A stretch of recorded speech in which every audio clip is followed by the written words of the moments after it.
Bago mag-ehersisyo, mahalaga munang maintindihan kung paano gumagana ang ating sistemang sirkulatoryo. Ang puso ang pangunahing organo na nagpapapump ng dugo, nagdadala ng oxygen at nutrisyon sa buong katawan. Kapag ang dugo ay napumpa papunta sa mga binti, kailangan nitong bumalik sa puso. Ang pag-urong ng kalamnan ay tumutulong dito dahil habang umiikli at nagre-relax ang mga kalamnan, minamasahin nila ang mga ugat at tinutulak pataas ang dugo, pinapadali ang pagbabalik nito. Puso. Ito ang tinatawag na pagbabalik ng dugo sa ugat. Mahalaga ang pagiging aktibo ng kalamnan para sa magandang sirkulasyon.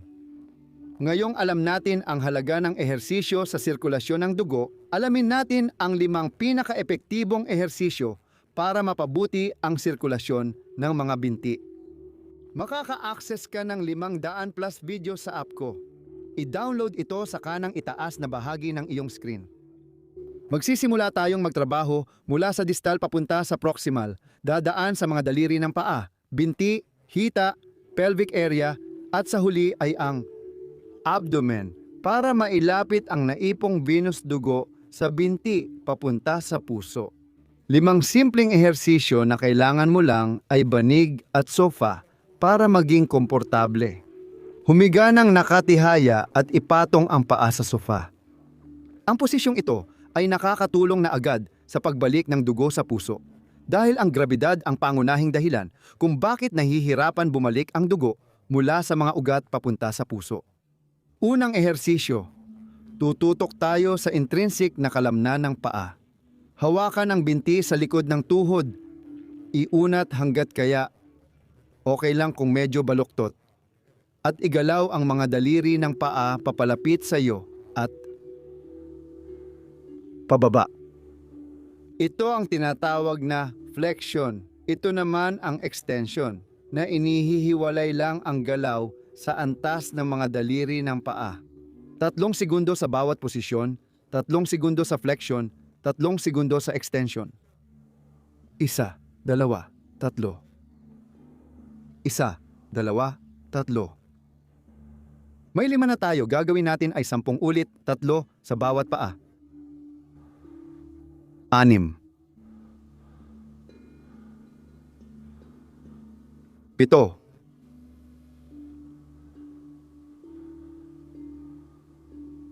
8.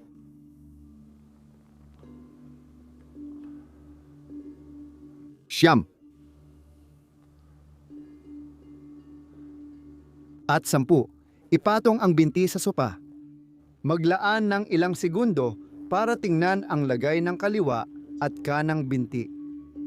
Sigurado akong mas magaan at nakapahinga na ngayon ang kaliwa mong binti kahit sa simpleng galaw. Hawakan ang kanang binti sa likod ng tuhod. Iunat ito, itutok ang mga daliri ng paa sa'yo. Tapos pababa naman. 1. 3 segundo bawat posisyon.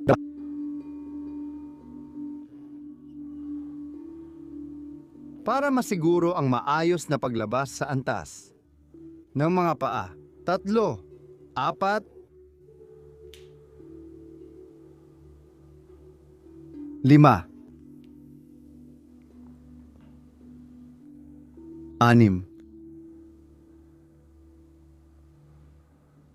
7, 8. Huling 2 ulit. 9. Perpekto. Nailabas na natin ang lakas ng mga kalamnan sa paa. Aakyat tayo ngayon at tututukan ang binti. Ilagay ulit ang mga binti sa sofa at hilahin papalapit, pinipiga ang harap ng tibia, pagkatapos pababa naman at pinipiga ang likod ng mga binti. Papunta sa iyo, hawakan ng 3 segundo, pababa 3 segundo. Mahalaga rito na naa-activate ang mga kalamnan ng binti, kabilang ang soleus, na bumubuo sa guya ng binti, tinatawag ding pangalawang puso, dahil ito ang pangunahing kalamnan na nagbabalik ng dugo mula sa mga binti. Nakalima na tayo, gagawa pa tayo ng 5 sabay-sabay, 3 segundo sa bawat posisyon. Baluktot, tuwid. Baluktot, 7. Tuwid. Panatilihin ang 3 segundo na iyon para masiguro nating epektibo ang pagkontrata. Huling ulit, pagbaluktot. I-relax ang paa at damhin muli ang binti. Mas maganda na ang pakiramdam ngayon kaysa kanina. Tapos na tayo sa paa at binti, susunod na ang hita. Itaas lang ng ilang sentimetro mula sa sofa at panatilihin ang pagkontrata ng 3 segundo. Sa antas na ito, tumitigas na talaga ang kalamnan. Kailangang tuwid ang tuhod kapag ginagawa ang ehersisyo. 1, 2, 3. Ibig sabihin, hindi mo dapat hayaang bumagsak o yumuko ito dahil hindi magkakaroon ng parehong tindi ng pag-urong ang quadriceps. Gawin nating sabay ang 10 ulit. 2. 3 segundong salitan bawat binti. 1, 2, 3, 4, 5.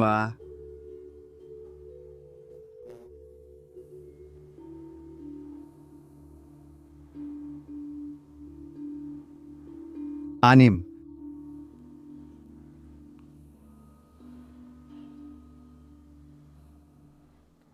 7.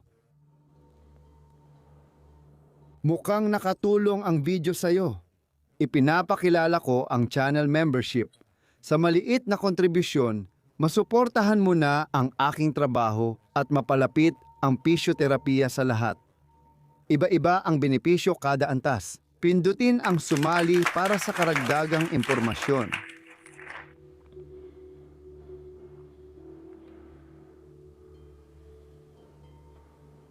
8.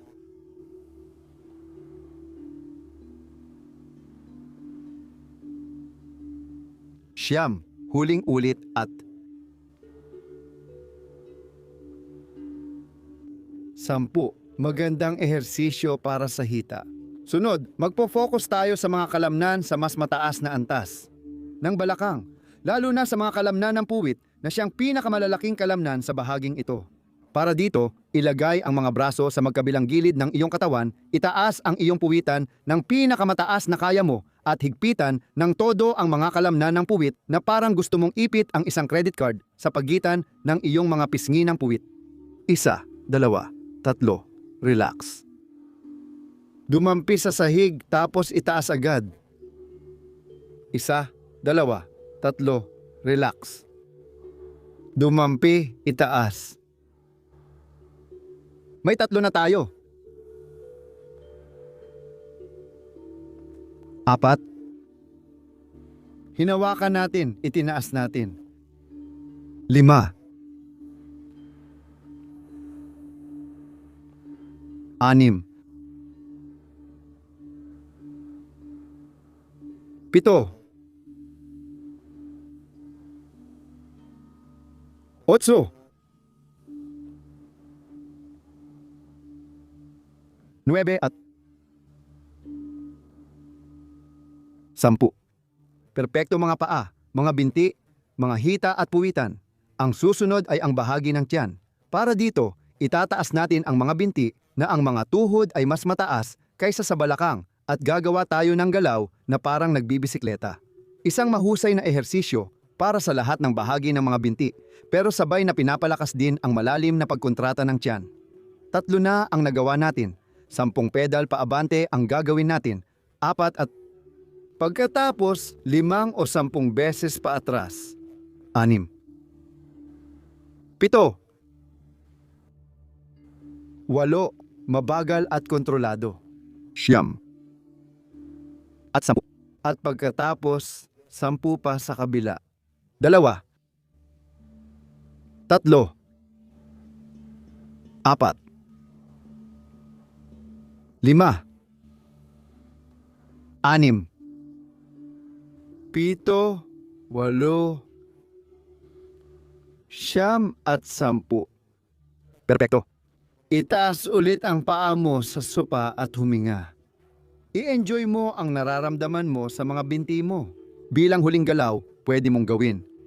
Maliit na pag-uga ng binti gamit ang internal at external na pag-ikot para tapusin ang pagbabalik ng dugo sa ugat. Perpekto ang 5 ehersisyong ito para mapaganda ang sirkulasyon ng dugo sa binti at kaya ng lahat ng edad at kondisyon. Pwede mong gawin lahat ng ito bilang circuit at sapat na ang 10 minuto para gumaan at mapahinga ang iyong mga binti. Kung may dagdag kang oras, magdagdag ng 1 o 2 set kada ehersisyo para mas makinabang ka. Kung interesado ka sa ganitong klase ng mga ehersisyo at gusto mong sumabay sa isang routine, kasama ako, iniimbitahan kitang pindutin ang kanang itaas na bahagi ng screen para mapanood ang kaukulang video. Kung umabot ka na dito, ibig sabihin ay nagugustuhan mo ang video, nakakatulong ito sa iyo, o baka naman in love ka na sa kalbong ito. Mag-subscribe para mas mapanood mo ito at i-share sa nangangailangan. Kung gusto mo ng personal na atensyon o mas mahabang programa para sa injury mo, kontakin mo ako sa physiotherapia2alcance.com para matulungan kita. Sana magkita tayo agad sa ilan sa aking mga plano.